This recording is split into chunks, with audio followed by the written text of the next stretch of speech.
For today's video mga commander, panibagong vlog tungkol sa mga itik na nandito ngayon sa ilog mga ka-commander. So pumasok na naman po yung pagpo-poultry ng mga itik. Yan mga commander, oh, napapansin nyo. Ayan, ito nga pala yung isang pinakamagandang setup ng pagpo-poultry, no. Ayan mga commander, kung makikita nyo.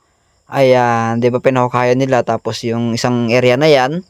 Ayan, dyan po nakalagay yung mga itik. So ito ay pang temporaring nilagyan lang nitong itikan nito kasi yung may-ari ng poultryhan nito ay wala pang itik dito sa ilog.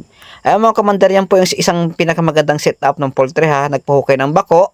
Ayan o. Ayan po yung tubig na ay sinangan niya galing dun sa ilog mga commander. Tapos binakuran niya paikot at talagang komportabling mag-itik ay dyan po poultry. Ayan si paring Este, siya rin po isang may-ari ng itikan. Veterano na po to sa pag-iitik, o di ba?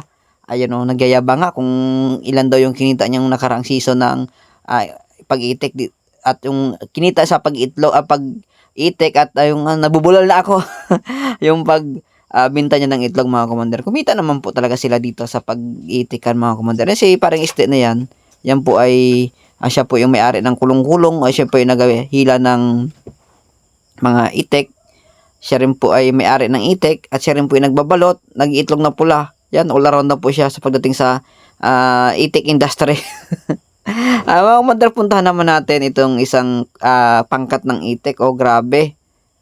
Talagang ito po ay kondisyon na at busog na ang butsin nito at ready na ready na sa pag-itlog mga ka-commander. Oh, grabe. Oh, ayan oh, ang tataba niyan mga ka-commander. Talagang kargado na po sa feeds yan. Ayan. So puntan po natin yung yung pastol ng itik yan. Yan po yung kanilang patuka. Yan, oh, 'di ba? Feeds. Feed, di ko alam po anong klase. Hindi man crumble to. Parang pellet. Yun po yung kanilang patuka. So sari manok po. Baka naman sari manok, baka naman pagbigyan mo ako. Yan mga commander. Kasi sari manok to, napakaganda ng quality ng itlog pag halimbawa sari manok yung gamit nyo. Ayan mga commander, oh, 'di ba?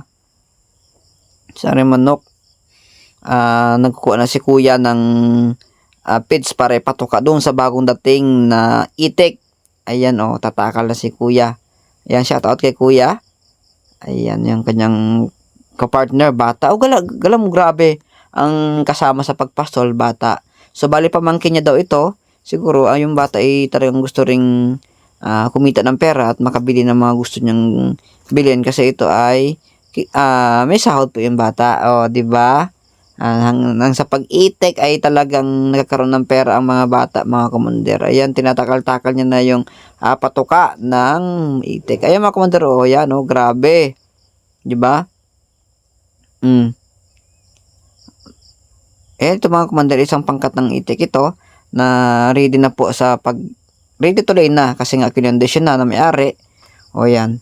Sa mga gusto mag-alaga ng ng itik at kung gusto niyo gawing negosyo, ayan mga commander, ito po ang episode ng poultry ng itik dito. Tabangan niyo po ang lahat ng mga videos nito para makakuha po kayo ng idea patungkol sa pag-aalaga ng itik mga ka-commander, no? Kasi dito talaga ang kitaan dito sa pag-itik, grabe, ang laki. Kailangan talagang marunong ka lang sa pera, no?